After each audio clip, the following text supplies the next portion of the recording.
Hello everyone, my name is Chandan Singh. So guys, zero to advanced जो मैं lecture series डाल रहा हूँ उसका ये क्लास नंबर 6 है। अगर 1 से लेकर क्लास 5 तक के वीडियोस चाहिए तो इस वीडियो के डिस्क्रिप्शन में सबका लिंक है, देख सकते हैं। तो हम स्टेट ऑफ बीइंग ही सीख रहे हैं, लेकिन आज मैं सब्जेक्ट को बहुत बड़े रूप में दिखाने वाला हूँ, जिसको हम कहते हैं नाउन क्लॉज। है स्टेट ऑफ बीइंग, हमारा जो सब्जेक्ट होगा वो नाउन क्लॉज होगा, और उस सब्जेक्ट के साथ जो लिंकिंग वर्ब लगेगा वो सिर्फ इज लगेगा, क्योंकि अभी हम प्रेजेंट के अंदर काम कर रहे हैं। पास्ट में जाएंगे तो यही वॉज हो जाएगा। देखिए मैं क्या कहना चाह रहा हूँ कि ये हमारा सब्जेक्ट होता है। सब्जेक्ट के बाद चूंकि हम स्टेट ऑफ बीइंग सीख रहे हैं, तो स्टेट ऑफ बीइंग में हमारा एक लिंकिंग वर्ब होता है, और लिंकिंग वर्ब के बाद फिर यहाँ पर या तो नाउन हो सकता है, नाउन फ्रेज हो सकता है, प्रेपोजिशनल फ्रेज हो सकता है, एडवर्ब वो प्लेस हो सकता है, एडजेक्टिव्स वगैरह होते हैं। तो ये जो सब्जेक्ट है, अब तक मैंने आपको सब्जेक्ट छोटे छोटे भी दिखाए हैं, आई वी यू दे भी दिखाए हैं, किसी का नाम राम सोहन सीता गीता ऐसा भी दिखाया है, वन ऑफ फ्यू ऑफ ऐसा भी दिखाया है।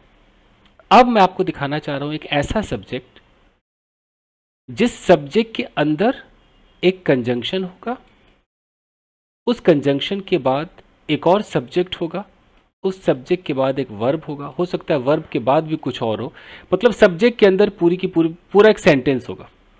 ठीक है, तो ये कमाल आपको सिखाने वाला हूं। देखिए, जैसे हमारा सेंटेंस है, जो तुम कह रहे हो वो बुरा है। अब पूरा जो सेंटेंस है ये एक स्टेट ऑफ बीइंग सेंटेंस है, इसके अंदर कोई एक्शन नहीं है, लेकिन अगर आप सब्जेक्ट देखोगे तो सब्जेक्ट के अंदर आपको एक्शन भी दिखाई देगा। हमारा सेंटेंस एक्शन वाला नहीं है, लेकिन सेंटेंस का जो सब्जेक्ट है उस सब्जेक्ट के अंदर देख रहे हो तुम, एक सब्जेक्ट के अंदर सब्जेक्ट छुपा है, कह रहे हो पूरा का पूरा प्रेजेंट कंटिन्यूअस टेंस छुपा हुआ है। इसी को हम आज सीखने वाले हैं। तो चलिए ट्रांसलेट करते हैं। कैसे करेंगे? जो तुम कह रहे हो, अब इसकी शुरुआत कंजंक्शन से होती है, तो जब भी यहां पर आ जाए जो तुम कह रहे हो, जो तुम खा रहे हो, तो हम कंजंक्शन व्हाट का इस्तेमाल करते हैं।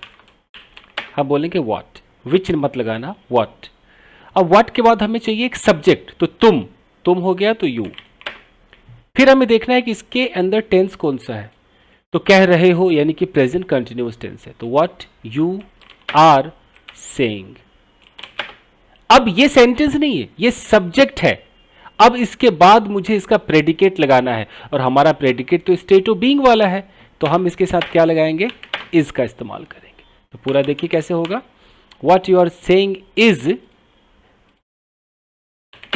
बुरा मतलब बैड। तो अब कोई बोले कि भाई ये कैसा सेंटेंस है, देखो ये जो व्हाट यू आर सेइंग आप देख रहे हो ना, ये आपका सब्जेक्ट है, दिस इज योर सब्जेक्ट, और ये जो इज बैड है ये आपका प्रेडिकेट है। सेंटेंस के दो टुकड़े, सब्जेक्ट और प्रेडिकेट, ये प्रेडिकेट। अब ये सब्जेक्ट है, लेकिन इस सब्जेक्ट के अंदर क्या छुपा है? सब्जेक्ट के अंदर एक कंजंक्शन व्हाट छुपा है, इस सब्जेक्ट के अंदर एक सब्जेक्ट यू छुपा है, इसके अंदर ये हेल्पिंग वर्ब भी है, इसके अंदर ये मेन वर्ब भी है। तो अगर आपके सब्जेक्ट के अंदर ही कोई सेंटेंस चल रहा हो तो समझ लो वो क्लॉज है, नाउन क्लॉज। ये आपका एक नाउन क्लॉज है। ठीक है, तो इस तरह के सब्जेक्ट कई बार टकराते हैं, तो बताना जरूरी है। अभी ये बेसिक क्लास ही चल रही है, बेसिक के अंदर ये एक एडवांस्ड वर्जन है सब्जेक्ट का। देखिए, जो भी तुम कह रहे हो वो जबरदस्त है। अगर मुझे ऐसा बोलना है तो कैसे बोलेंगे?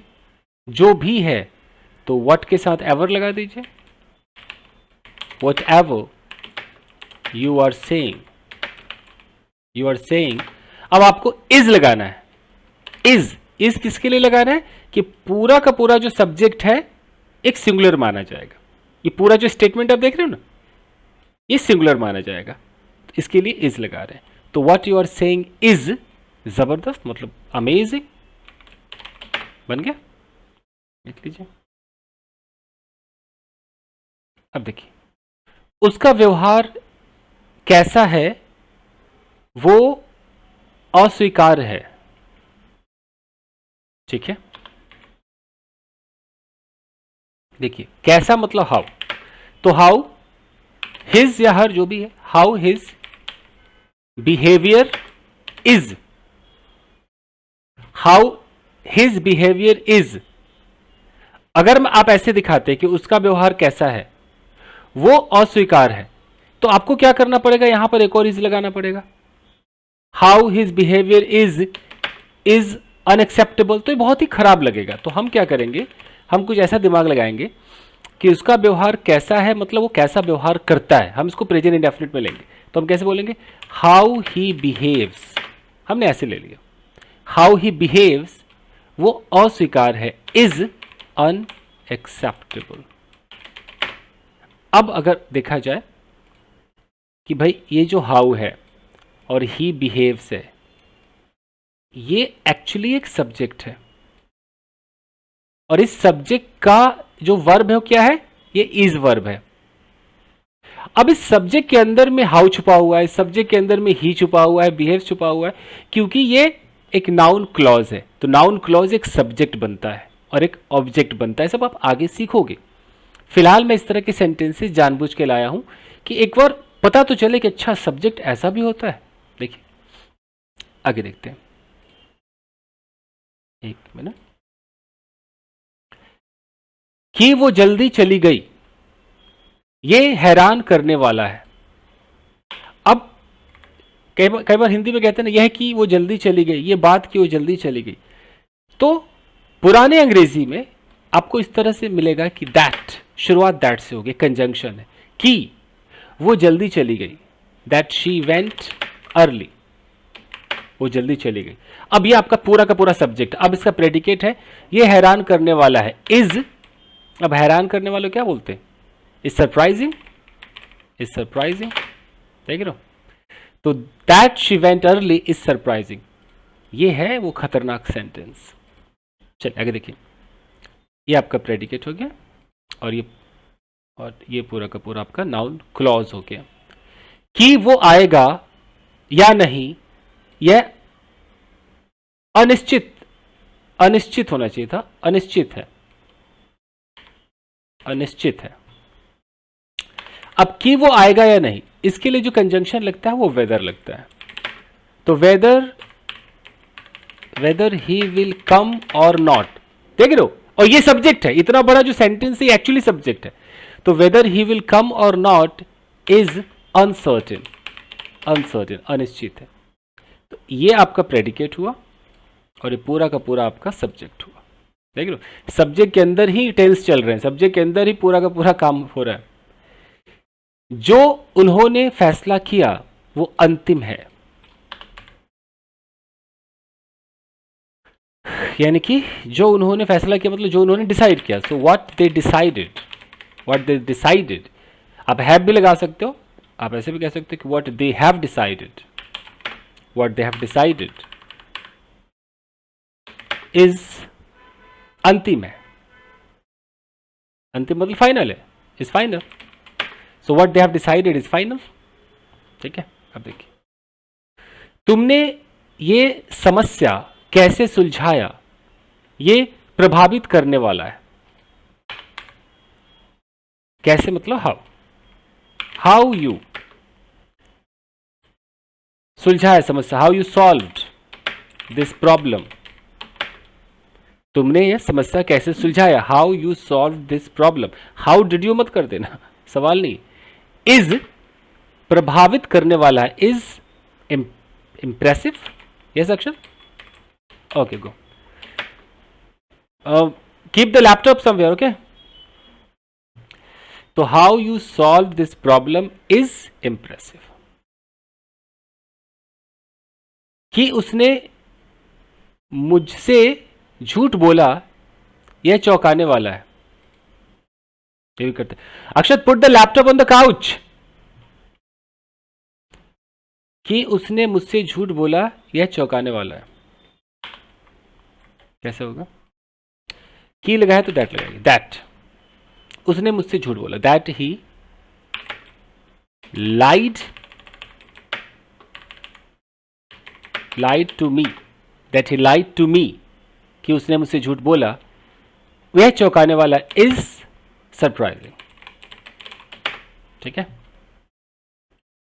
जो भी वो सोचती है वो उसका चुनाव है, जो भी वो सोचती है उसका चुनाव है, मतलब उसका डिसीजन है, उसका चुनाव है। जो भी वो सोचती है, वट एवर, कैसे बोलेंगे, what ever she thinks is her decision. चुनाव है मतलब उसी का फैसला है। What ever she thinks, thinks नहीं, थिंक्स का, thinks, what ever she thinks is her decision. जो भी वो सोचती है उसका चुनाव। जो उसने कल किया वो भूलने लायक नहीं है। कैसे होगा, जो उसने कल किया, व्हाट से बनाइए, व्हाट के बाद सब्जेक्ट लगाइए, she subject, what she did, किया, did second form, yesterday.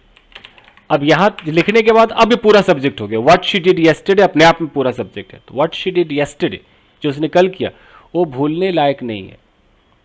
Is लगाइए, इज नॉट। अब भूलने लायक को क्या बोलेंगे, इज नॉट।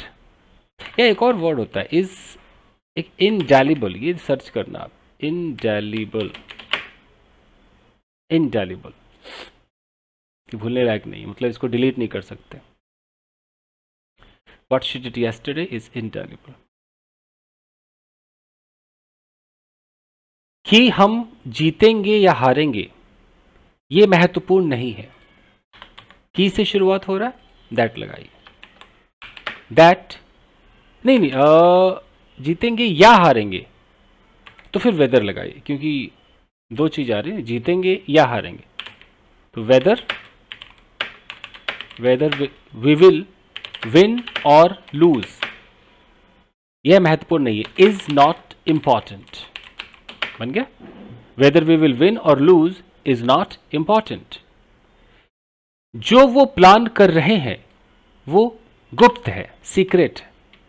जो वो प्लान कर रहे हैं, व्हाट कंजंक्शन है, they are planning, what they are planning is secret, is secret बन गया, सीक्रेट। उसने सब कुछ कैसे संभाला, यह शानदार है। उसने सब कुछ कैसे संभाला, हाउ ही या शी, जो भी, how he handled everything is शानदार है, इज कमेंडेबल, कमेंडेबल, शानदार है। कि तुमने मेरी मदद की यह तुम्हारी दया है। तो की है तो दैट लगाइए, दैट यू हेल्प्ड मी। हालांकि इस तरह की अंग्रेजी बोली नहीं जाती है, बट लिखने में कई बार मैंने देखा है। तो दैट यू हेल्प्ड मी, कि तुमने मेरी मदद की, इज तुम्हारी दया है, your kindness, your kindness. That you helped me is your kindness. जो भी होता है वो जिंदगी का हिस्सा है। जो भी होता है, जो भी होता है, whatever happens is जिंदगी का हिस्सा, is the part of the life. Whatever happens is the part of the life. जो तुमने उसे बताया वो सच है। जो तुमने, जो मतलब what you told him is true. What you told him is true.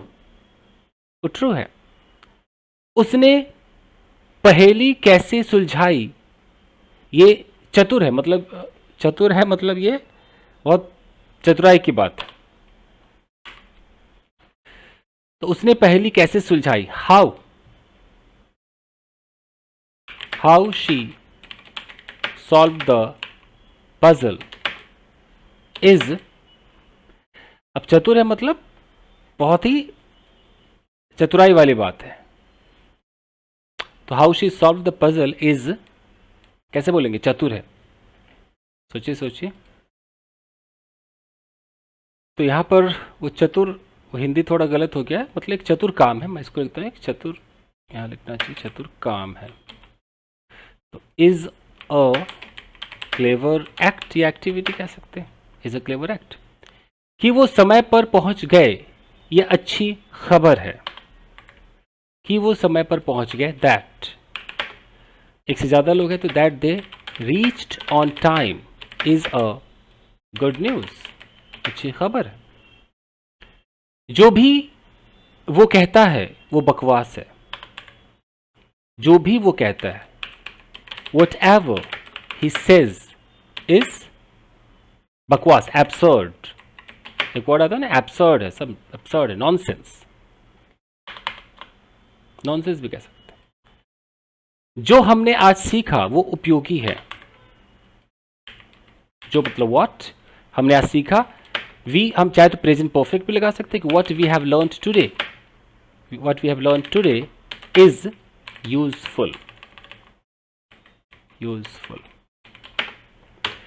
देखा गाइस आपने, तो स्टेट ऑफ बीइंग कितना खतरनाक हो सकता है मैं ये दिखाना चाह रहा था। अगर आप को ये सब ठीक लग रहा है, मेरा पढ़ाना सही लग रहा है, तो वीडियो को लाइक ज़रूर कीजिएगा। ऐसे नहीं कि देख लिया चले गए। अगर आप आए हो, कुछ फ़ायदा मिला है तो एक बार लाइक ज़रूर करो, और अगर लाइक नहीं करना है तो अगली बार से वीडियो मत देखिए। चलिए, thank you very much everybody, thank you.